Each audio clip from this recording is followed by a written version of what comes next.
Puis avec votre belle armoire en bois aussi, ça Ouais. vient tout groundé. Je cache le téléviseur. OK. Oui, oui. Je fais pas juste le petit tricot le soir avec une chandelle, là. Ouais.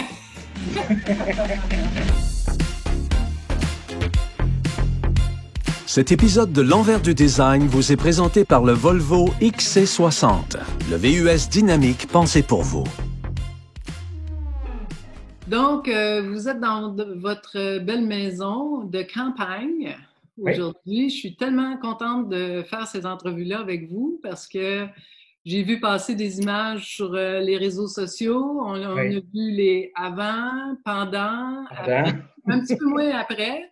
Un peu moins pour l'instant. C'était vraiment étonnant de vous voir aller parce que vous avez vraiment tout fait les rénovations vous-même. Oui. Puis aussi, quand on pense à Blaise Gérard, on sait que vous êtes contemporain. On a photographié ensemble votre appartement à Montréal, Oui. votre magazine Maison et Demeure. C'était très sophistiqué, raffiné, des palettes chaleureuses, Oui. très élégant. On a vu aussi un autre article qu'on a fait à House and Home. Oui. Oui. Un article qu'on a fait à House and Home, qui était le condo de Karine Vanasse, oui. Oui, c'est ça. Oui. Donc, encore très moderne. Donc, oui. Comme on ne comprend pas qu'est-ce qui se passe avec les avec les Blaise Gérard. Écoute, c'est vraiment une question c'est une sorte de passion puis d'amour, cette affaire-là, parce qu'on a acheté la maison dans le but de s'enraciner. On a toujours rêvé de posséder une vieille maison et de la restaurer, Benoît et moi. On était fans des émissions de télévision type This Old House très jeune et on a toujours voulu avoir et réaliser un projet comme celui-là. Puis bon, il y a quelques années, j'ai eu de gros problèmes d'anxiété, puis c'était difficile pour moi. Montréal était devenu quelque chose de plus difficile. Et puis Alexandre a eu la grâce. Alexandre a eu la grâce de trouver ce projet-ci qui est finalement moi d'où je viens. Moi, je suis né ici dans ce village-ci à Saint-Gabriel-de-Brandon. Et puis cette maison-là, elle était inhabitée depuis 4 ans. Entretenue quand même, mais inhabitée toutefois. Et puis, écoute, c'est ma tante qui nous l'a vendu et puis elle a eu la gentillesse de nous donner un petit bout de chez elle. Et puis, écoute, on s'est mis la tête première dans ce projet-là. C'est une maison qui date de 1840, oui, quand même, de style québécois, qui avait été avec les années, évidemment, énormément modifiée, mais les os étaient encore là, mais c'était un oignon qu'on avait épluché du dehors et du dedans parce qu'il y avait des couches successives qui avaient été ajoutées avec les années. Et le travail qu'on voulait faire, nous autres ici, c'est un travail de restauration. Mais sans tomber dans le passéisme non plus, on est quand même contemporain en ce sens où je ne cuisinerai pas sur un poêle à bois. Là, non, ce qui explique, entre autres, le style plus classique, plus country, si on veut, de cette maison-ci face à notre signature à nous autres. Donc, le mode de vie qu'on a ici est effectivement respectueux de l'essence de la maison elle-même. Et de sa lumière, puis de ce qu'elle donne en termes d'esprit. On ne voulait pas dénaturer les lieux.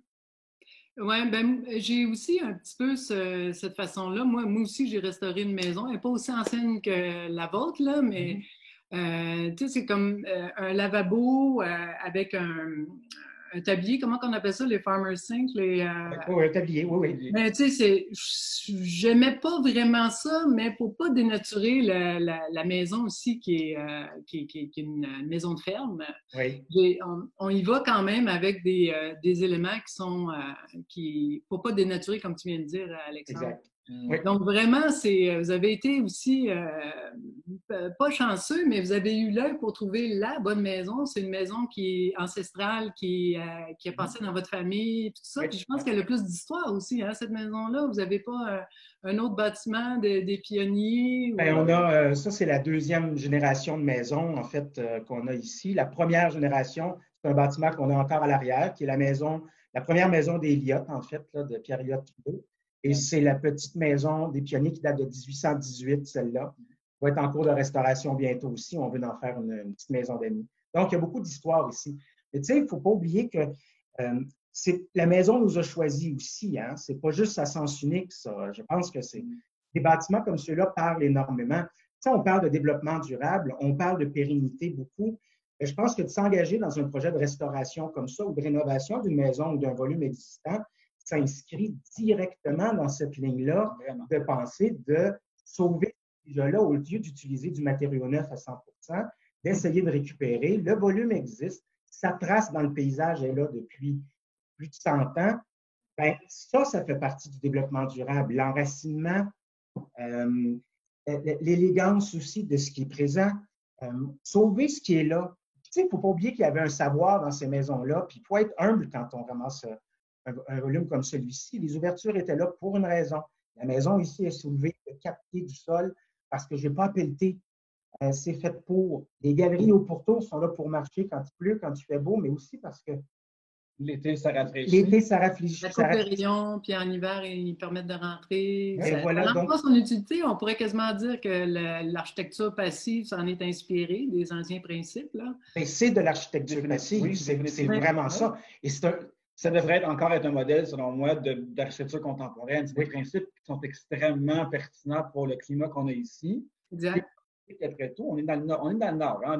On oublie souvent ce facteur-là qu'on est dans le nord. Nous sommes nordiques. Et une architecture qui doit être adaptée normalement à ce type de climat-là aussi ou de contexte-là. Et je trouve que cette maison-ci est extrêmement bien réfléchie sur plein de niveaux qui permet donc d'en jouir davantage et plus longtemps dans l'année aussi, toute l'année en fait. Ouais. Là, je vois déjà vos cabinets derrière. Oui, là, on va te promener avec nous autres un peu. Oui. Oui. Alors, derrière moi ici, ça, est-ce que tu vois bien? Oui, on voit très bien. Là, Parfait. Vous avez un superbe de verre. Ah, je voulais vous demander, est-ce que vous avez fait une recherche pour votre palette? Parce que, étant donné que vous restaurez… À chaque fois qu'on enlevait certaines couches successives, il y a une palette qui s'est révélée à nous autres. On a été chanceux. Il y avait du goût quand même à ce moment-là. On pense toujours aussi que la coloration de l'époque est très vive, est très franche, alors qu'au final, c'était beaucoup des peintures faites à base de caséine, de lait. Alors, c'est toujours un petit peu plus subdued comme couleur. OK. Mais vous, est-ce que vous avez trouvé du rouge, par exemple, dans votre maison? Mais vous n'avez pas remis. À quelques endroits. Non, celle-là, le rouge, on ne l'a pas remis. Ça va être plus à l'extérieur qu'on a trouvé du rouge sur le petit bâtiment. Alors, c'était des pigments qui étaient plus utilisés à ce moment-là. Mais tu sais, ici, on s'est basé sur Farrow & Ball beaucoup, parce qu'ils ont une recherche de coloration historique, eux et Benjamin Moore. Entre autres, tu vois, on fait des essais des erreurs aussi. Comme la cuisine derrière moi, c'est du Farrow & Ball. C'est la couleur lichen. Et puis, bon, c'est une couleur qui était très similaire à ce qu'on retrouvait. Sinon, les plafonds ici, celui-là, c'est un Sico. On travaille aussi avec les glosses et les mots. On le voit très bien. On le voit bien, mais c'est parce que c'était là pour ramener la lumière à l'intérieur du volume. Alors, on oublie souvent que ces finis-là étaient faits avec une raison. Parce qu'on fait des essais-erreurs aussi sur la peinture, je pense que c'est normal. J'avais posté sur Instagram une journée les 2 choix de verre que j'avais pour la porte. Je vais te la montrer, là. La porte qui est derrière ici. Oui. Et puis, j'ai eu la chance que Linda Reeves elle-même me réponde « Prends celle de gauche ». Finalement, écoute… Parlez-moi des cabinets, vous les avez recréés. Et c'est une réinterprétation. Comme je disais tout à l'heure, je ne cuisinerai pas sur un poêle à bois, puis j'ai besoin d'un lave-vaisselle. Okay. Mais c'était dans cette ligne-là où elles étaient. On a réouvert une vue à l'arrière aussi sur les champs. Veux-tu voir la petite place surprise? Oui, ça, c'est tellement charmant. J'ai vu des photos aussi. Vous accrochez là. On a ça ici. Je vais te montrer. Attends. On rentre dedans parce que… Ah, mon Dieu, que c'est… Alors, c'est notre petite place à trésor où on a des moules à gâteau que j'utilise pour vrai. Je cuisine vraiment beaucoup. Puis derrière, écoute, ça, c'est d'une pièce d'art parce que dans des petits endroits comme ceux-là, sans fenestration, je pense que c'est une place bien logique pour pouvoir installer une pièce d'art comme ça qui, au final, nous donne une fenêtre sur l'extérieur puis qui peut même échanger avec les saisons. Ça, c'est une vue de Kakuna, une vue célèbre. C'est une photo ancienne des plages de Kakuna. Je trouve ça fantastique que vous puissiez réutiliser l'ancienne vaisselle, les anciennes terrines, ça aussi, c'est encore là. C'est dans le développement durable. Réutiliser quelque chose qui est bon au lieu d'acheter du neuf. Elle est quand même charmante, l'ancienne vaisselle. Là. Oui, absolument. On l'aime. C'est pas un magasin d'antiquité. Il faut savoir aussi avoir l'œil neuf sur un lieu plus traditionnel. C'est là que le contraste va être sympathique aussi. Donc, vos surfaces de comptoir, je vois quelque chose de foncé. Alors, les surfaces de comptoir ici, encore une fois, pour y aller dans le local, on essaie d'avoir une trace une trace écologique la plus petite possible. Donc, c'est un granit qui vient de la région de Thetford Mines. Et le seul où on s'est gâté un petit peu, étant donné que je fais de la pâtisserie aussi, ben c'est mon chien qui est content. C'est la plaque ici qui est un marbre de Carrare pour faire évidemment le petit côté frais de l'îlot qui est au centre. Vous avez rénové cet îlot-là? Ou Cet îlot-là, non. Ça ici, ce qui est intéressant, c'est qu'on a fait un beau voyage à Newport, dans Rhode Island, pour visiter les anciens manoirs des familles très riches, un petit peu à la Downton Abbey, si tu veux. Oui. Et puis, la séquence de l'îlot de travail au centre des grandes cuisines était celle-là, c'est-à-dire qu'il y avait le grand îlot où on travaillait principalement, ce n'était pas les comptoirs comme on les connaît maintenant, un bloc de boucher, toujours juste après. Vous êtes vraiment bien équipé. Mais est-ce que tu peux me le montrer, l'îlot? Il est de toute beauté. Ah oui. Puis j'imagine que vous l'avez adapté pour la hauteur parce que normalement, c'était un peu plus bas que ça, mais il faut savoir qu'on a grandi aussi avec les générations. Au Québec, on est un petit peu plus grand qu'avant. Je vois le lambris derrière vous. Oui. Est-ce que ça a été récupéré, ça? Ou Le lambris, on a récupéré une partie du lambris quand on l'a retrouvé derrière des panneaux c'était pas du plywood, mais du carton, de carton, là. Le contreplaqué, pas le petit contreplaqué, en tout cas, c'est pas très grave. Oui. Et puis, on a fait copier, nous, ici, notre travail, c'était de retrouver des petits morceaux de tout et on faisait copier par des ébénistes chacune des moulurations. Donc, tout ce qui est ici est retrouvé par rapport à des profils qu'on a trouvés soit dans la grange derrière, soit dans un bout de garde-robe qui n'avait pas été touché. Donc, les plaintes, les murs, les lattes sur les murs, c'est tout copié comme les morceaux qu'on trouvait. Et on a réinstallé ça comme c'était. Mais ça devait être quand même excitant quand vous étiez en train de défaire les murs puis de trouver la vraie nature de cette maison. C'est super trippant de trouver des choses comme celle-là, puis que la maison nous parle ainsi, puis qu'elle nous dévoile son histoire, puis son cachet, surtout sa personnalité, parce que des fois, tu t'enlèves des couches, puis tu ne sais pas si ça va être plate ou si ça va être le fun. Puis finalement, en les reconstruisant, puis en les reconstituant, ces éléments-là, on arrive à un effet qui est extraordinaire. Donc, il y avait beaucoup de soins quand même portés sur le déco intérieur à l'époque aussi.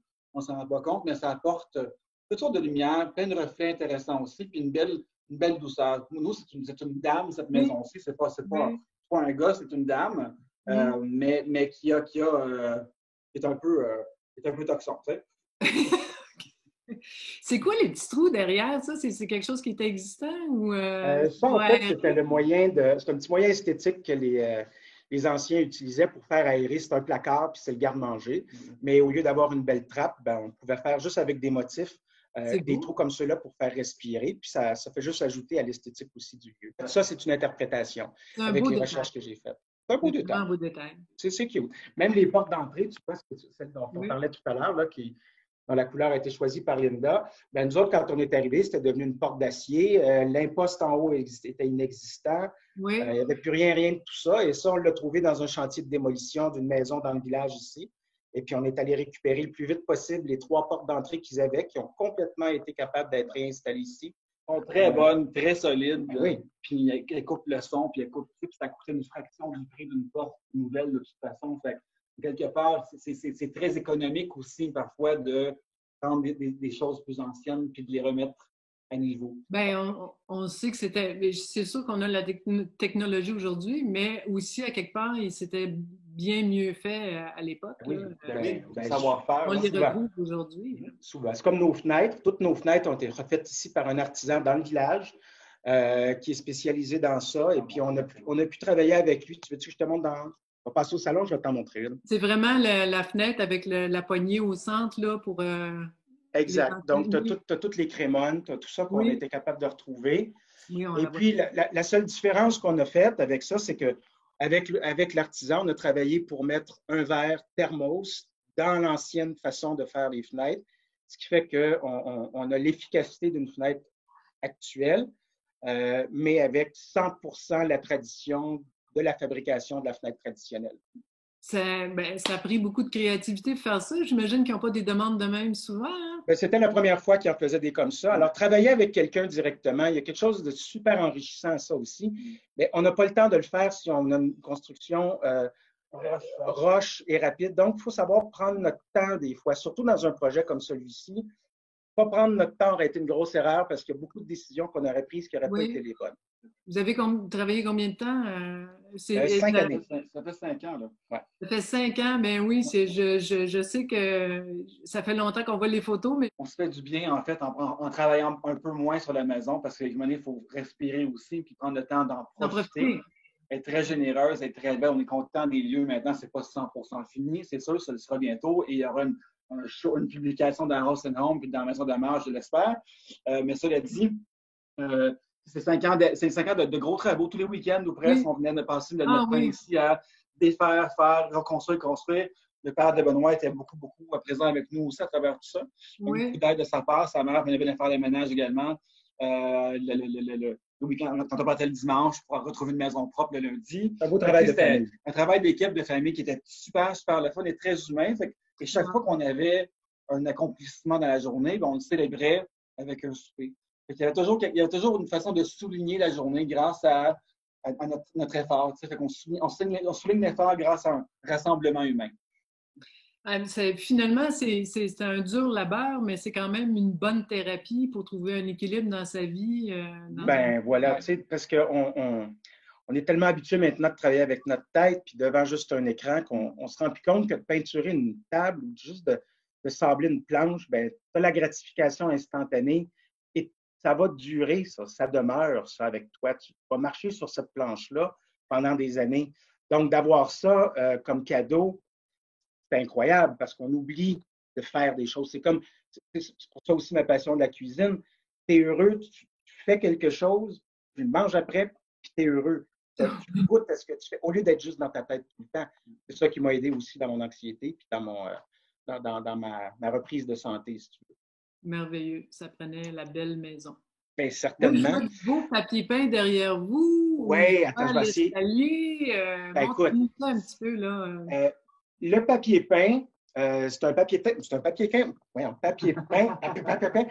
dans l'idée de l'ancien, mais c'est fait par Martin Lawrence Bullard pour Collinson, en fait. C'est Collinson qui fait ce papier peint-là. En fait, il y avait beaucoup de papier peint motifs dans la maison à l'époque. On a retrouvé plein de couches différentes qui nous ont permis de comprendre que c'était nécessaire et même pertinent d'en remettre d'une façon plus moderne. Donc, on a trouvé ce modèle ici qui a l'hiver est super enveloppant parce que c'est très, très vert. On dit qu'on est comme dans une magie de Noël constante.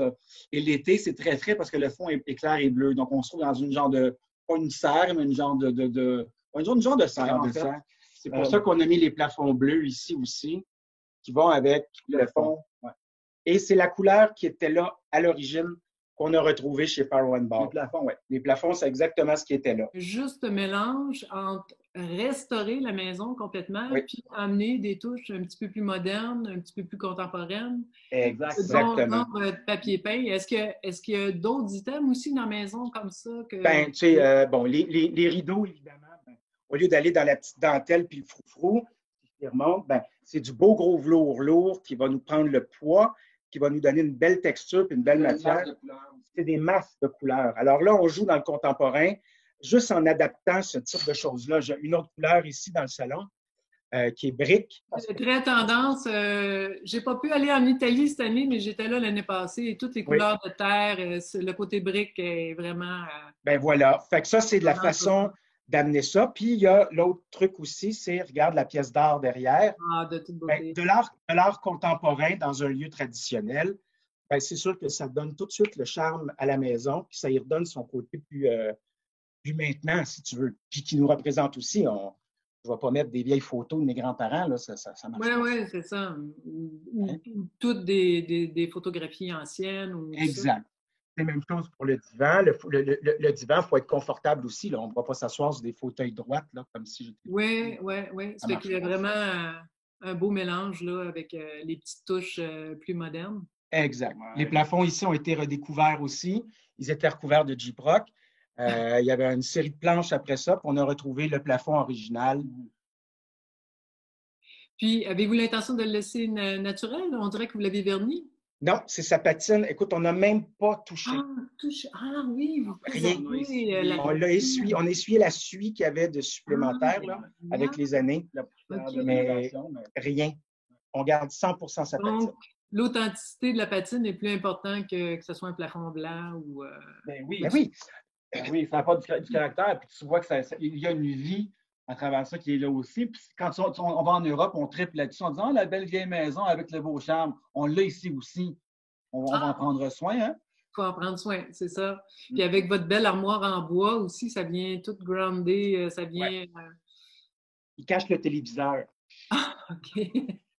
Oui, oui. Je fais pas juste du tricot le soir avec une chandelle, là. Ouais. On collectionne aussi les couvertures. On aime beaucoup ça, là, si tu viens dans ma chambre. Hey, là, tu es rendu dans la chambre. Vous avez une belle chambre. Alors, Une belle tête de lit que vous avez trouvé où? Dans une grange. Celui-là, il était peinturé bleu ciel, puis j'ai travaillé ça. Ça, c'est moi qui avais ça quand j'étais au cégep. La petite chambre des maîtres. Vous avez aussi les tissus qui vont bien ensemble. Je vois que le coussin, lui, est plus moderne. Mais c'est ça, il faut savoir jouer les mix. C'est comme mélanger les épices en cuisine. C'est de savoir faire le juste milieu pour que ce soit la lampe à bien toucher là-dedans. C'est de travailler des choses qui sont contemporaines, mais quand même qu'il y a un lien classique avec tout ça. Avant d'aller dehors, peux-tu nous faire un petit tour rapide de la maison, qu'on ait un sens là, des pièces? Puis il me semble que tu as une autre petite entrée quelque part aussi. Ah, toi, tu as bien aimé mon entrée tout à l'heure. Alors là, on arrive dans l'entrée principale. Devant moi, c'est la porte principale. Puis on a ici été chercher toutes les bleus qu'on était capable d'avoir. Attends une minute, je vais te montrer. Avec les belles petites chaises. Ouais. Ça, tu dis, c'est la porte d'entrée? Bien là, derrière moi, ici, c'est la porte principale. Ah, OK. Je suis à contre-jour, mais c'est quand on entre ici, cette petite pièce-là, tout en bois, c'est toutes des planches de bois qu'on a récupérées là, sur les murs, qui était un plafond qu'il a fallu descendre. Celui qui était dans le salon, en fait, ça avait été rénové en 1890 pour mettre cette planche-là au plafond. Mais là, quand on l'a défaite, on a décidé de la conserver au complet puis de la réinstaller dans l'entrée ici. C'était toute une job. Ça, c'était le cochon. Récupérer tout ça, le sabler, mettre les fillers là-dedans aussi. Après ça, ressabler, 2 couches de peinture, un primer en plus avant ça. Ça finissait plus là. Mais c'est magnifique. Et on s'est trompé de bleu au moins 3 fois. OK. Hey, vous êtes vraiment patient. Vraiment. En anglais, committed. Comment on dit ça en français? Committed. On est investi. Investi. Vous êtes investi dans cette demeure-là. Puis on voit les résultats aussi, c'est de toute beauté, là. Alors là, si tu viens dehors avec nous, donc ça, c'est une autre porte récupérée. Il ne faut pas oublier qu'il n'y avait plus aucune mouluration. La maison, elle était en vinyle blanc. On a réussi à retrouver en dessous ce parement-là. On a sablé des heures et des heures et des heures et des heures pour retrouver sa palette jaune originale. Dans la région ici de la Nodière, on avait du sable avec du fer. Donc, on était capable de faire des peintures qui étaient pas mal jaunes. Donc, c'est un régionalisme ici qu'on a. Ça, et puis des bleus pâles aussi, parce qu'on avait une terre avec beaucoup d'argile. Donc, on avait la même chose. Mais là, si je t'amène... Mais Benoît, quand tu dis que vous avez enlevé il y avait un autre vêtement, puis vous l'avez enlevé, est-ce que le bois en dessous est abîmé? Est-ce que vous avez dû faire des réparations? Oui, quand même. Il y a beaucoup de trucs qui étaient assez abîmés. C'est principalement du sablage, je te dirais. Ouais. Tout le rez-de-chaussée, on était correct. Le bois est encore là, sauf à la cuisine. Par contre, les pignons, il ne restait plus rien de bon. C'était complètement pourri. Donc, on a fait recopier le profil. Le profil, tu vois, la cuisine ici. Ah oui. Fait que, originalement, ces maisons-là avaient la cuisine à côté là, du bâtiment, comme ça? Ben oui, parce que l'été, il ne faut pas oublier qu'ils cuisinaient uniquement au feu de bois. Hein? Oui, c'est pour ça que ce n'était pas isolé, ces sections-là non plus. Ils avaient très chaud. À longueur de journée, du matin au soir, on cuisine sur un feu de bois. Donc, la cuisine était mise à part comme ça de la maison principale, expressément pour pas qu'il fasse trop chaud pendant l'été à vivre dedans. Par contre, l'hiver, ça donnait la bonne température. Sinon, comme ici, ils déménageaient souvent le poêle, ils démontaient le poêle, puis ils en montaient un autre dans la maison principale. Donc, ce qu'on avait ici aussi. Là, Oui. Mais ce jaune-là, est-ce que c'était le jaune original de la maison? Ce jaune-là, on a retrouvé qu'il était jaune, que la maison, elle était jaune. Là, elle est peut-être un petit peu plus pâle que ça, le jaune qui était là. Mais celui-ci, c'est celui qui sortait. Tu vois, je suis encore en train de mes treillis sont pas finis, là. J'ai besoin de faire Oui. ça. Il manque un petit travail d'ici l'automne. Travail continuel. On a vu aussi les planches sur le balcon. Oui, Donc, il reste des petits morceaux, là. Il reste quand même une couple de petites affaires à faire avant que ça soit fini. Mais on y arrive tranquillement. Je peux t'emmener au jardin, si tu veux? Oui, oui, certain. Mais est-ce que la véranda, vous l'utilisez? Est-ce que vous... En permanence. On est toujours assis ici. N'importe quelle heure de la journée, il va y avoir un coin de la maison où le soleil se lève derrière.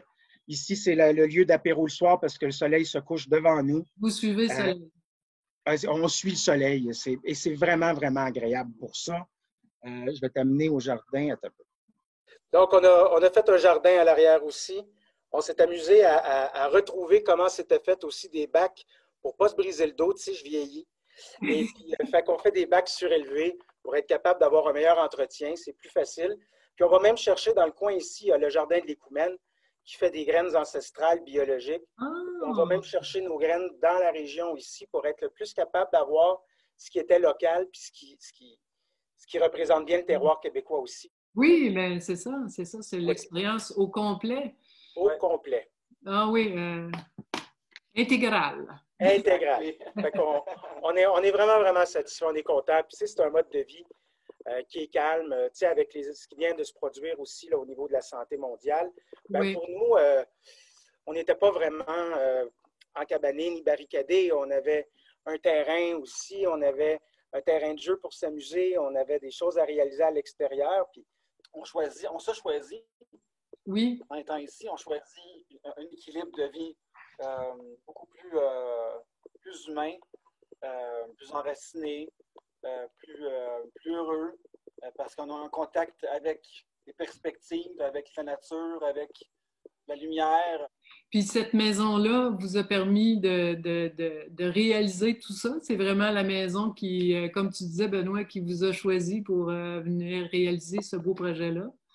Puis, je pense que oui. Tu sais, le patrimoine comme ça, ben, je pense que ces lieux-là parlent. Ils peuvent choisir des gardiens. On est des gardiens de ça aussi parce que le but, c'est que ça passe après ça à quelqu'un d'autre.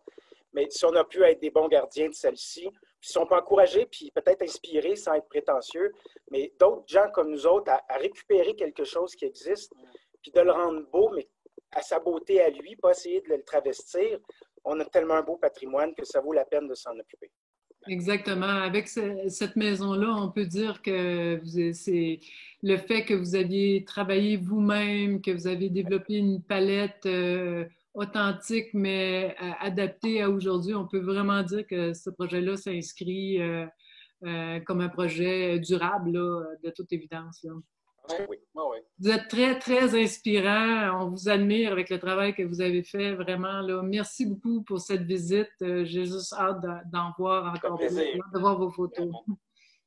Merci beaucoup. On se revoit bientôt, c'est certain. Merci Anne et merci Maison et Demeure. À très bientôt. À bientôt. Bye. Bye bye.